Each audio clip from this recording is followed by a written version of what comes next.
let's get right into this commentary, guys. I got a sniper gameplay for you. I get two deaths, 17 kills, so I think it's pretty good for sniping as far as this game goes. I am going to be working on getting beast gameplays where I do really well, try to get up in the 20s, the higher 20s, but I am still a noob to this game, so you are watching me get better as I play. This is also the very first game of me playing with the Ghost J. Housen guy, so I have the HRV jammer, which is what you're seeing now, which is a back piece that you can't change. I also get the stun shurikens, which sucks that I can't put it on my custom class. I have to be playing as the ghost guy to use them, but such is life. And I get the decoy, which there's been a couple of times where I have actually used the decoy and it has worked out to my benefit. I actually use it to like guard certain areas where I'm going to be looking in one direction and I need someone spotting my back, because as most of you guys know, in any FPS game, you're not always going to be able to count on your fellow person you're playing with, unless of course you are playing with a clan, which I recently just joined a clan. It is the ADLT, shout out to them.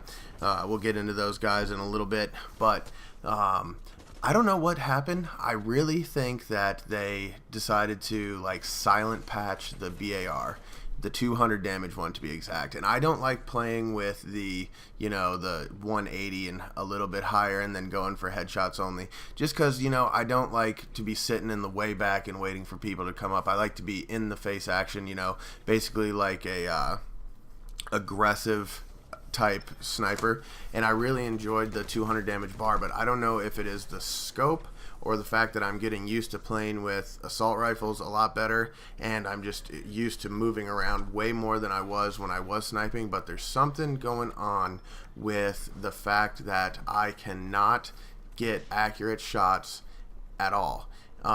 There's certain times where you'll see that I'm aiming right on the person, and I'm also going to put up a video that says, you know, bar, why you trolling me? Because I shot directly at a person, you know, 6 bullets, had to reload, then I ended up, you know, when the guy was running off, I shot at him and I killed him. Ridiculous. And I forgot to mention in here, guys, you will see me in here switching up between a couple of different weapons, so it is not 100% sniper gameplay, but it's pretty much sniper gameplay. And this map is probably one of my most favorite maps, except for on S&D, because if you look right where I'm standing here, we have this hallway, right? So in S&D, your classes start right here, and on the other team, they start right at the other end of that little long hallway that you were just watching me snipe down. And when I played S&D on this one time, I had a chance pack, and I had one of the grenade launchers that basically shoots this yellow beam across the entire map, and then it blows up wherever it lands. And I literally would go and I would stand at the end of that hallway and I would shoot this little ball all the way down across into their spawn and blow 2 or 3 of them up at a time. You know, I mean, it's ridiculous the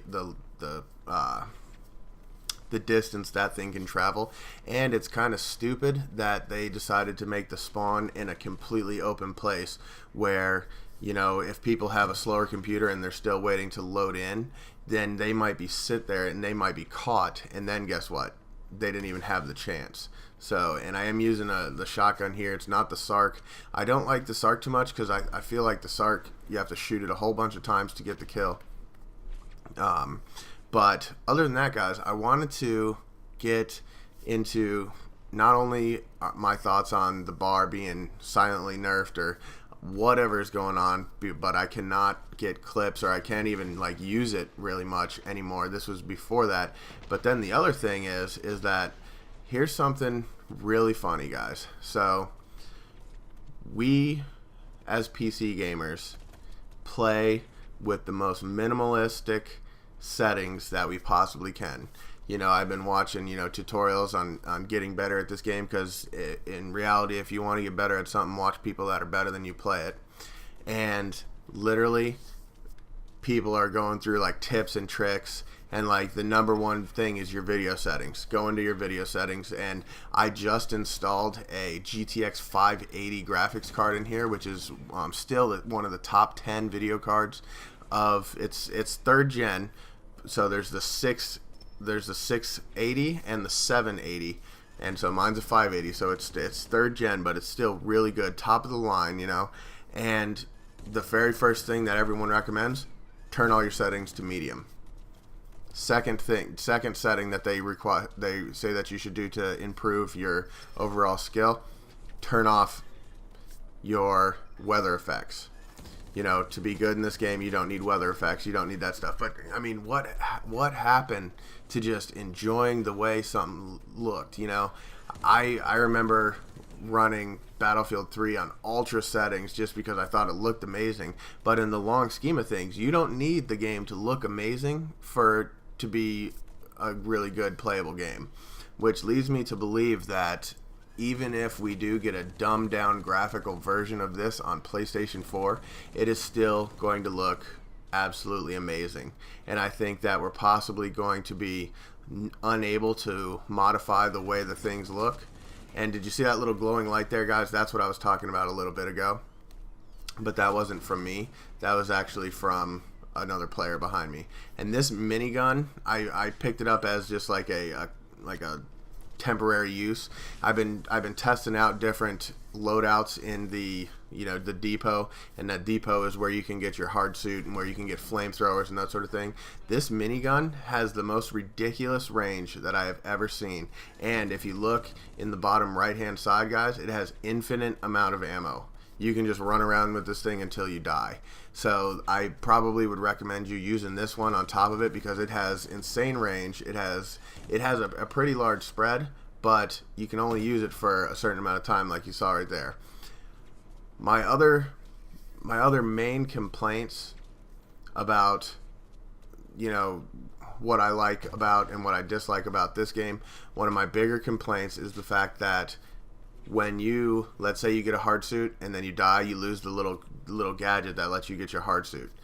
When you use the depot and you get something, it takes the place of your secondary weapon, which I don't think that should do that. I think that if you're rewarded with the option of being able to use the depot, that you should be able to use the depot and still have your weapons to use. I don't think that you should do that. And if you do that, when you refill your ammo, you should be able to get your shotgun back or your secondary. Those are just little things that I think deserve to be put into the game. And I know that there's a big thing, the soon comment. Anybody that's veteran to Blacklight Retribution knows all about that. But you got to give them some credit, guys. They have a completely free running game. There's not a lot of people that are paying money for this, items and Zen and blah blah blah blah blah. So they're working with what they have, and they're really busy. They are just about ready to deploy a platform, PS4, which hasn't been done before. So that soon is probably because they really just do not have time because they're busting their ass to get this game onto PS4. Speaking of that, consoles, I just saw an Xbox One on the Microsoft website store that is going to be without a Kinect.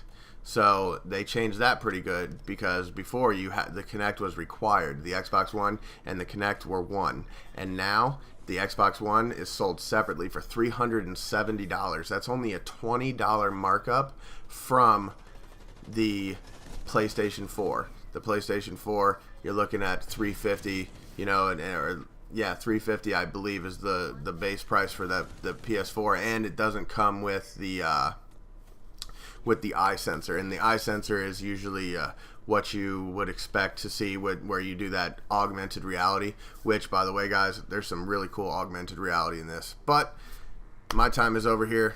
I hope you enjoyed this commentary coming you straight on my channel. This has been Dez. Take it easy, guys. 17-2. Let me know in the comments how you thought about this. Bye.